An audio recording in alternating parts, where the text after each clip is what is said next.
जवान आप सभी को। आज हम लोग बात करेंगे थर्मिक अभिक्रिया के विषय में, जो क्लास 10 के लिए बहुत ही इंपॉर्टेंट टॉपिक है। आइए समझते हैं कि थर्मिक अभिक्रिया होता क्या है।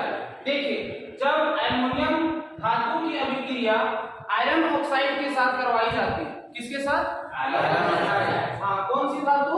एल्युमिनियम धातु कि जब एल्युमिनियम धातु की अभिक्रिया आयरन ऑक्साइड के साथ करवाई जाती है तो ये इतना ज्यादा अत्यंत उष्माक्षेपी होती है कि आयरन ही पिघली हुई अवस्था में प्राप्त होती है।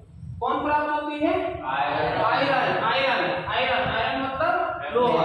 ये हमारा पिघली हुई अवस्था में प्राप्त होती है। इसे ही हम लोग थर्मिक अभिक्रिया कहते हैं। उम्मीद करता हूँ कि आपको समझ में नहीं आई होगी, क्योंकि हम अच्छा से अभी समझाए ही कहाँ है ना? समझ में आ गई क्या? आइए हम एग्जाम्पल के साथ समझते हैं। मैंने क्या बताया कि एल्युमिनियम धातु की अभिक्रिया, एल्युमिनियम को हम लोग Al, ठीक है, और आयरन ऑक्साइड Fe2O3, जब इसके साथ अभिक्रिया करवाई जाती है तो इतना ज्यादा उष्माक्षेपी होती है कि आयरन पिघल जाता है। अब बताओ कि अब आगे क्या बनेगा? एल्युमिनियम जब एल्युमिनियम को आयरन ऑक्साइड के साथ अभिक्रिया करवाएंगे तो क्या बनेगा? आप लोग एग्जांपल में बताएगा कि नहीं बताएगा? ये बताओ, इस अभिक्रिया में हीरो कौन है? एल्युमिनियम हीरो है।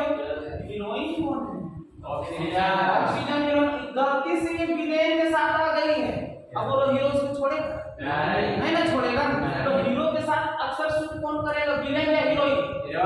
हीरोइन। तो एल्युमिनियम हो गया हीरो और हीरोइन कौन हो गया? ऑक्सीजन। ये मेरा बन गया एल्युमिनियम ऑक्साइड, है ना? और प्लस विलेन को तो मार के भगाइए देगा, तो विलेन मेरा हो जाएगा Fe। और ये Fe इतना इसको पूरेगा ना कि बेचारा पिघल जाएगा।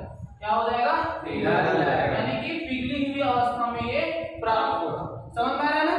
जब एल्युमिनियम धातु की अभिक्रिया आयरन ऑक्साइड के साथ करवाई जाती है तो एल्युमिनियम ऑक्साइड बनता है, लेकिन जो आयरन होता है वो हमारा पिघली हुई अवस्था में प्राप्त होता है।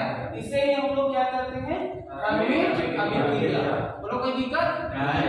अब समझिए, अब सवाल आता है कि सर आखिर आयरन को कितना ज्यादा टेम्परेचर मिल गया कि वो पिघल गया? नहीं, तो देखो यहाँ इतना ज्यादा टेम्परेचर होता है ना, लगभग 3000 सेंटीग्रेड, 3000 सेंटीग्रेड तापमान इसको मिलता है। जब रिएक्शन होता है तो रिएक्शन के पश्चात 3000 सेंटीग्रेड तापमान मिलता है, और इतना ज्यादा तापमान होने के कारण बेचारा आयरन जो है पिघल जाता है। समझ रहे? जब आयरन पिघल गया तो थर्मिक अभिक्रिया वही हो गया। अब सवाल उठता है कि सर इतना ज्यादा पिघलने के लिए समय कितना लगा होगा? समय भी तो लगा होगा ना?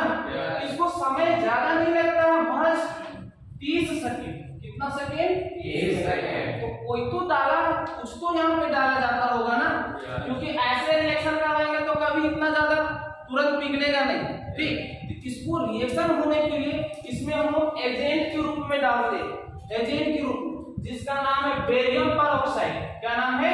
Barium peroxide. और ये डाला जाता है तो ये रिएक्शन को फटाक से करवा देता है एजेंट के रूप में। एजेंट समझते हैं नहीं समझते? समझते हैं नहीं समझते? एजेंट का मतलब होता है उत्प्रेरक। समझते हैं कि वह पदार्थ जो किसी अभिक्रिया को तुरंत करवा देता है। जैसे एग्जांपल में आप लोग देखे होंगे कि कच्चा केला ले लिए। क्या ले लिए? केला, कांगिया वाला केला ले लिए, ठीक है। अब उसको रख दो पकने के लिए, तुरंत पकेगा। अगर गांव में इसमें छोड़ देंगे तो पता चले 1 सप्ताह लग गया पकने, है ना? गौरवा के पकड़े। समझते हैं नहीं समझते? गौरवाना समझते नहीं? हाँ, रुक के पकना, ठीक है। लेकिन जैसे ही उसमें हम कुछ कार्बेट डाल देते तो देखना 24 घंटा के अंदर पक गया।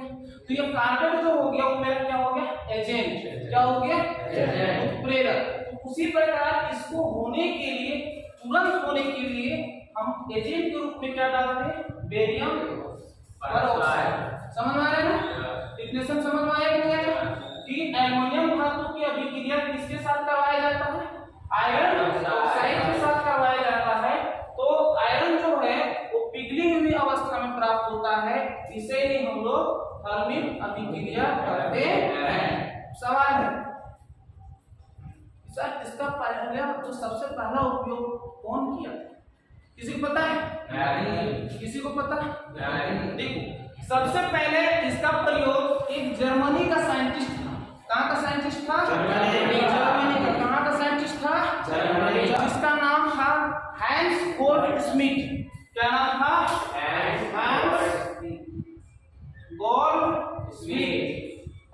गोल्डस्मिथ। इन्होंने ही कहाँ के साइंटिस्ट था? जर्मनी का। कहाँ का था? जर्मनी का। इन्होंने ही सबसे पहले इसका प्रयोग 1895 ईस्वी में किया था। 1895 ईस्वी में किया था। तो कोई दिक्कत नहीं। देखिए कर्मिक अभिक्रिया तो हम लोग सीख लिए, लेकिन अब सवाल उठता है कि सर आखिर इसका उपयोग कहाँ होता है? नहीं, कहीं तो आखिर इसका उपयोग होता होगा कि नहीं? तो आखिर होता कहाँ? देखिए सुना होगा कि किसी असामाजिक तत्वों ने रेलवे का पटरी को उड़ा दिया। नहीं, किसको उड़ा दिया? रेल का पटरी। मान के चलो तुम्हारे रेल का पटरी था। क्या था? रेल का पटरी। अब रेल का पटरी को बीच में उड़ा दिया या किसी कारणवश रेल का पटरी बीच में टूट गया। अब इसको क्या करेंगे? नहीं, अब सपोज अगर कहीं से थोड़ा सा अगर जाम हो जाता है तो लोग परेशान हो जाते हैं। अब रेल का पटरी अगर रेलवे बीच में आएगा तो बोलो एक्सीडेंट होगा कि नहीं होगा? होगा कि नहीं?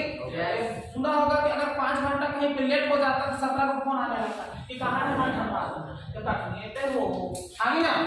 तो इस तरीका से अगर सब परेशान हो जाए, अब इसको भरना है तो क्या करेगा? 5 घंटा का 2 घंटा दे रोक कर तो नहीं रखेंगे। अब इसके चलते नया पटरी को खा के उठा के नहीं ना लाएंगे क्या?